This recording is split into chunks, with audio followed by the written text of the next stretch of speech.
Hello students, welcome back to the Kamlesh institute guys.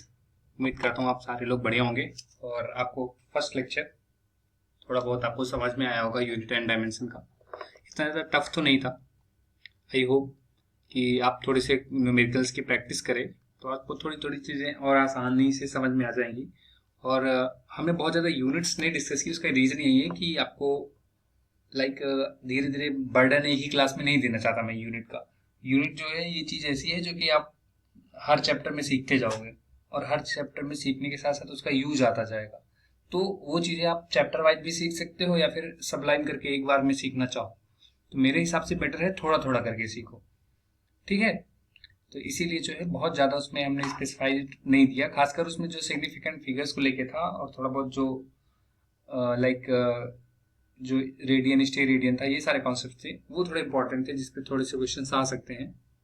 और एक जो हमने लास्ट में डिस्कस किया था एक वंडर वाले इक्वेशन वाला, वो इम्पोर्टेंट था। ठीक, चलिए हम लोग नेक्स्ट टॉपिक पे आते हैं, काइनेमेटिक्स पे, जिसमें सबसे पहला टॉपिक जो आपकी अपडेटेड एनसीईआरटी में है वो है frame of references and motion in a straight line. तो सबसे पहले हम समझेंगे what is the frame of reference. जैसा कि इसका नाम से क्लियर है कि हम फ्रेम ऑफ रेफरेंस। अब देखो फ्रेम ऑफ रेफरेंस होता क्या है, कहते किसको, ये आपको समझना बहुत जरूरी है कि फ्रेम ऑफ रेफरेंस यहाँ पे इसका मतलब क्या है, ये इंडिकेट क्या कर रहा है। तो देखो रेफरेंस आप समझते हैं कि मतलब क्या होता है। रेफरेंस का मतलब आप किसी चीज से बता रहे होते कि हमने यहाँ से लिया है, या फिर रेफरेंस रेफर कर रहे होते कि जैसे होता है ना कि जो उन्होंने कहा है, या फिर जैसे मैच में होता है, क्रिकेट मैच में रेफरी होते हैं जो उनके डिसीजंस होते हैं, जो फुटबॉल में रेफरी होते हैं कि जो उनके डिसीजंस होते हैं वो माने जाते हैं। मतलब कि एक पर्टिकुलर स्पेसिफाइड रेफरेंस सोर्सेज होते हैं जो कि सबके द्वारा वेरीफाइड होते हैं, उस चीज को हम लोग रेफरेंस बोलते हैं। कि सबके लिए ऑल ओवर वर्ल्ड के लिए जो इंसान लोग हैं उनके लिए सेम चीज है, तो वो रेफरेंस की तरह हम उसे यूज करते हैं। सेम फिजिक्स में भी होता है। फिजिक्स में क्या करते हैं, इसमें यूज करते हैं हम लोग फ्रेम ऑफ रेफरेंस। अब देखो फ्रेम ऑफ रेफरेंस होता क्या है, ये दो तरह की चीजें हैं, इसको दो में कैटेगराइज किया गया है। सबसे पहला एक होता है आपका इनर्शियल फ्रेम ऑफ रेफरेंस, एक है आपका inertial frame of reference,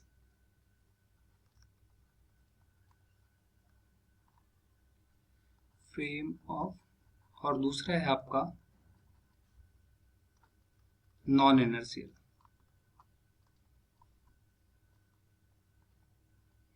sorry ये गलत मैंने लिख दिया, इंटर नहीं इनर्शियल बोल रहा हूँ। एक सेकंड रुक जो करेक्ट कर देता हूँ इसको। Inertial non inertial frame of reference. अब देखो इन दोनों फ्रेम ऑफ रेफरेंस में डिफरेंस क्या है। जो इनर्शियल फ्रेम ऑफ रेफरेंस है, मैं आपको सिर्फ इसकी प्रॉपर्टी बता रहा हूँ जिससे आप जहां पे ये प्रॉपर्टी ना मैच करे वो सारे नॉन इनर्शियल है। इनर्शियल फ्रेम ऑफ रेफरेंस जो होगा इसमें ऑब्जर्वर की वेलोसिटी या तो कांस्टेंट होगी और it can be zero.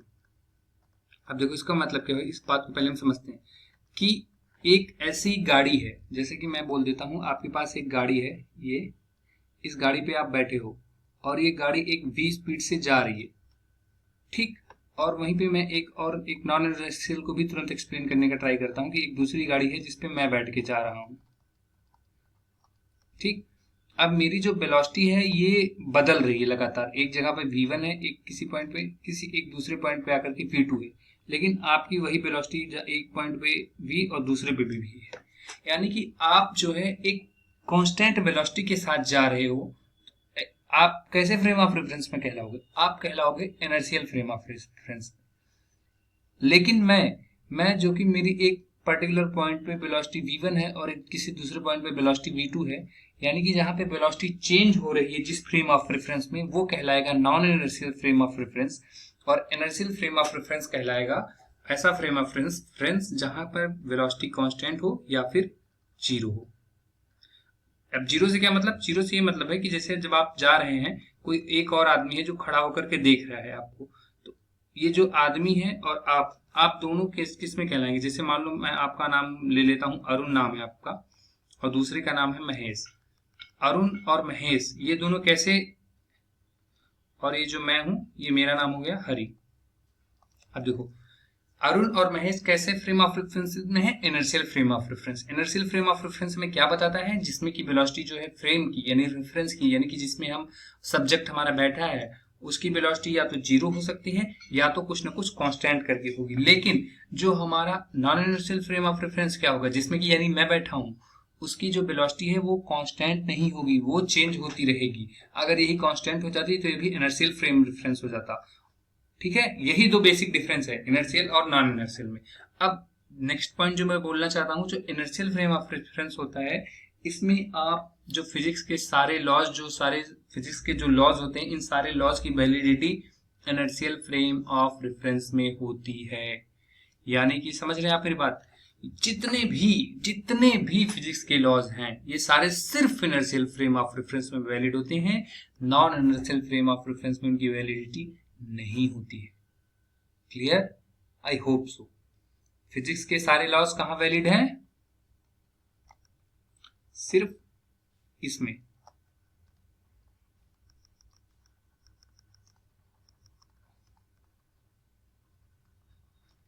Non inertial में जब आप फिजिक्स के लॉज अप्लाई करते हो उसके साथ साथ वहां की फिजिक्स चेंज होती है। लाइक कि आप जो है उस फिजिक्स में कुछ एक नई चीज मॉडिफाई करते हो जो कि आपके ये नॉन इनर्शियल के जो फैक्टर्स हैं उनको बैलेंस आउट करता है।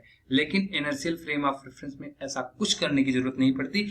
आप फिजिक्स के लॉज को ज्यों का त्यों लगाते हैं, मस्ती से एकदम सवाल उड़ाते चले जाते हैं। ठीक है, ये क्वेश्चंस आपके यहाँ से बन सकते हैं कि what is the difference between inertial frame of reference and non inertial.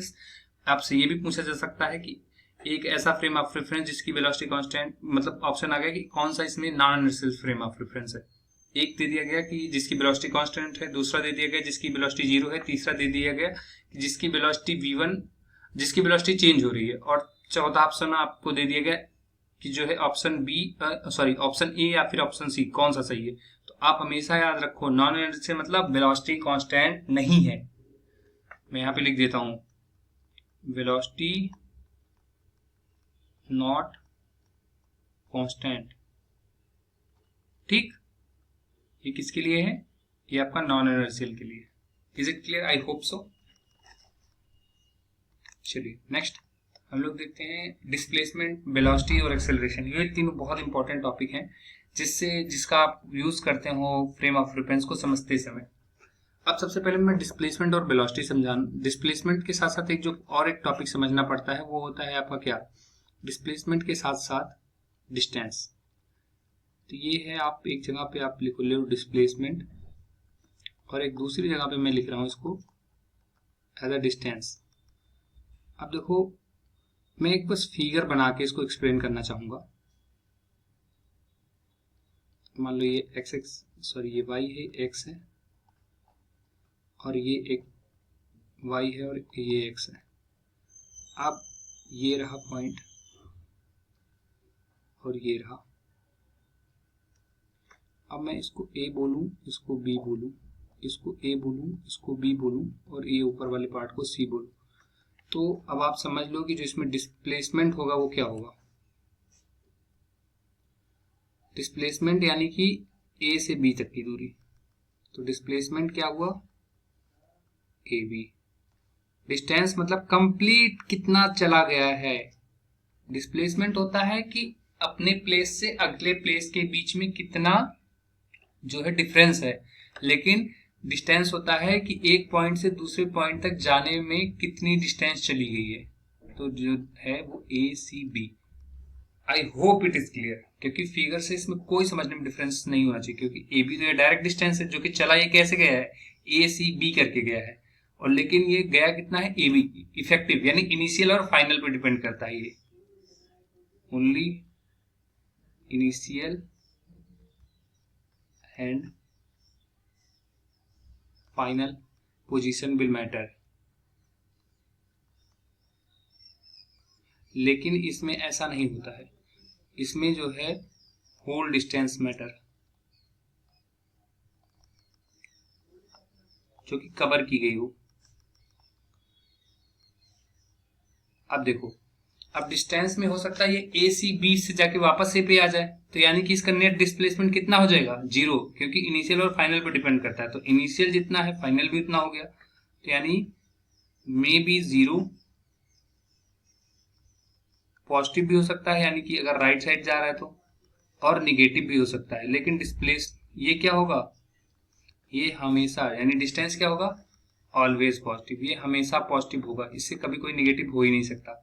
Displacement क्या होता है, ये वेक्टर क्वांटिटी होती है, क्योंकि ये क्या हो सकता है, निगेटिव भी हो सकता है, तो इसको क्या बोलते हैं हम लोग, वेक्टर क्वांटिटी। वेक्टर क्वांटिटी किसे कहते हैं हम लोग, वेक्टर क्वांटिटी वो क्वांटिटीज होती हैं जिसमें कि आपको क्या क्या मिले, मैग्नीट्यूड मिले और डायरेक्शन भी मिले, ऐसी क्वांटिटीज को हम लोग क्या बोलते हैं, वेक्टर क्वांटिटी। लेकिन डिस्टेंस ऐसा नहीं है, डिस्टेंस में आपको सिर्फ स्केलर मिलता है, यानी कि सिर्फ बता दिया गया कि दूरी चली गई, कैसे गई, किधर गई, कोई मतलब नहीं, क्योंकि ये हमेशा पॉजिटिव ये पता लग रहा है, तो इसीलिए क्या होता है, ये स्केलर क्वांटिटी है। ये क्या है, स्केलर क्वांटिटी है। इज इट, आई होप आपको समझ में आया हो ये चीज। कोई भी आपसे पूछ सकता है कि इसमें क्वेश्चन जो बनते हैं वो अगर मतलब बेसिक से पूछे जाएंगे तो इससे पूछा जाएगा कि डिस्प्लेसमेंट स्केलर है या वेक्टर है, नेगेटिव हो सकता है या पॉजिटिव हो सकता है या नहीं हो सकता, इस चीज से रिलेटेड इसमें क्वेश्चन बन सकते हैं।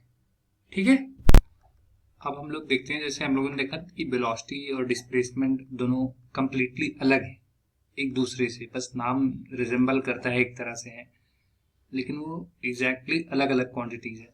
सेम इसी तरीके से आता है आपका स्पीड एंड वेलोसिटी।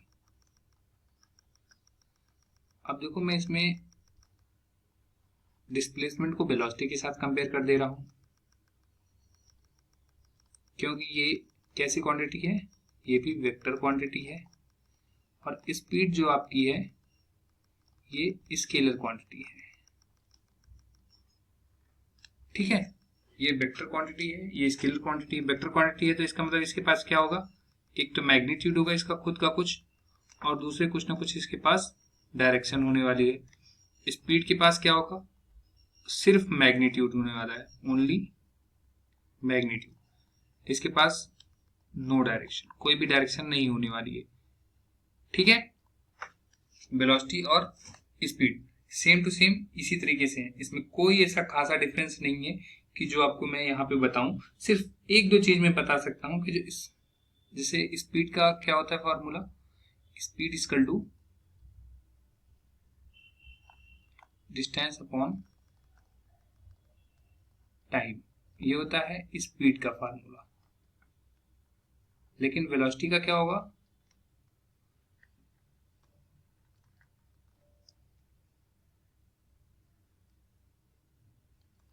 वी से डिनोट करो या फिर वेक्टर भी, जैसे आप समझ पाओ, डिस्प्लेसमेंट अपॉन टाइम। अब देखो मैं शायद एक चीज मैंने वहां पे मिस कर दी है, जो कि मैं बताना चाहूंगा यहीं पे, डिस्प्लेसमेंट को आप x से दिखा लो और डिस्टेंस को आप d से। ठीक है, तो अब देखो स्पीड क्या हो जाएगी, capital D divided by small d, ये हो गया स्पीड के लिए, और डिस्प्लेसमेंट को x से बोल रहा हूं तो v equal to x divided by t, ये हो गया इसका फार्मूला। ठीक, आई होप सो कि आपको समझ में आई ये बात। इसके बाद अगर हम बात करें यहाँ पे, तो जो हमारी आती हैं और सारी चीजें इसमें डिस्प्लेसमेंट के अलावा, वो होती हैं कि जैसे कि एक वेलोसिटी हो गई, एक स्पीड हो गई, ये आपका ओवरऑल मतलब एक जर्नी में आपको पूरी बता रहे हैं। लेकिन अगर मैं बात करूं कि आपको किसी एक पर्टिकुलर पॉइंट पे, किसी इंस्टेंटेनियस पे पॉइंट पे निकालना होता है, या फिर ओवरऑल एवरेज स्पीड निकालनी होती है, तो ये दो अलग चीजें होती हैं। इसके लिए आपका होता है एक, यहाँ पे होता है एक इंस्टेंटेनियस स्पीड और एक होता है इंस्टेंटेनियस वेलोसिटी। बल्कि वेलोसिटी में ऐसा इंस्टेंटेनियस नाम का कोई शब्द नहीं होता है। रुक जाइए, मैं फॉर्मूले यहाँ पे लिख देता हूँ, इंस्टेंटेनियस स्पीड एक ये होता है, एक होता है आपका एवरेज स्पीड। आपको ये फार्मूले याद रखने पड़ेंगे क्योंकि ये एक फार्मूलों की तरह ही है। एवरेज स्पीड क्या होती है, एवरेज स्पीड होती है आपकी total distance travelled upon total time. Total, okay, ये हो गया एवरेज स्पीड के लिए। लेकिन इंस्टेंटेनियस स्पीड को डिनोट करते हैं स्मॉल ds से। ये किसी पर्टिकुलर इंस्टेंट पे बताती है, लाइक किसी पर्टिकुलर टाइम पे आपने पूछ लिया किसी जर्नी के थ्रू एवरेज स्पीड को वहां पे बताने का काम आता है। पूछे एक average capital D by small dt, या फिर यहाँ पे कैपिटल डी की जगह आपकी जो बुक्स में दिए जाते हैं वो capital ds divided by dt होता है। डी और s चाहे जो लिख दीजिए, आपको क्या बता रहा है, सिर्फ एक ही चीज, डिस्टेंस ही है। ठीक है, अब ये वाला s और ये वाला s सेम नहीं है, इसको याद रखना। वहां पे आर या किसी भी चीज से दिखा सकते हैं, बस आपको ये डिनोशन है, समझने की बात है, और कोई वो नहीं है। आप चाहो तो इसको हटा ही दो, जो मैंने सेकंड में बताया इसको मैं पहले से ही मिटा देता हूँ, जिससे आपके दिमाग में कंफ्यूजन ना आए। ये क्या है आपका डिस्टेंस। ठीक, अब ये हो गया स्पीड से रिलेटेड इंस्टेंटेनियस और एवरेज की चीजें। तो क्या अब केवल स्पीड तक ही लिमिटेड रहेंगी? नहीं, ये किस में और आ जाएंगी, ये आ जाती है आपकी वेलोसिटी में। फिर वेलोसिटी में भी ऐसे आती है इंस्टेंटेनियस वेलोसिटी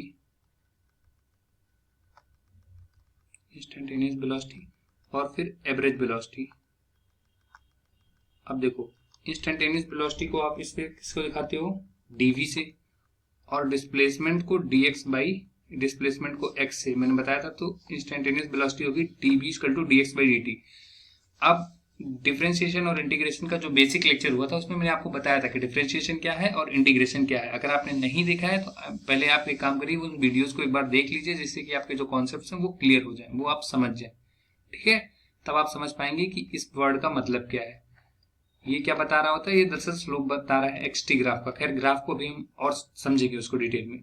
फिर आती है एवरेज वेलोसिटी। एवरेज वेलोसिटी क्या होती है, एवरेज वेलोसिटी होती है आपकी final position minus initial upon time taken. ठीक है, ये हो गया आपका एवरेज वेलोसिटी के लिए। आप क्या दिखाओगे, एवरेज स्पीड को आप डिनोट करते हो एस एवीजी के साथ, S instantaneous S I N S, instantaneous velocity को वी आई एन एस या फिर आई से दिखा दो, एवरेज वेलोसिटी को वी एवरेज, ऐसे। तो अब देखो वी एवरेज क्या होता है, आपको पता है वेलोसिटी डिस्प्लेसमेंट का फंक्शन है, और ये सिर्फ इनिशियल और फाइनल पोजीशन पर डिपेंड करती है, यानी x final minus x initial, final minus initial position upon क्या होगा यहाँ पे होता है कि डेल्टा टी यानी time taken, t2 minus t1।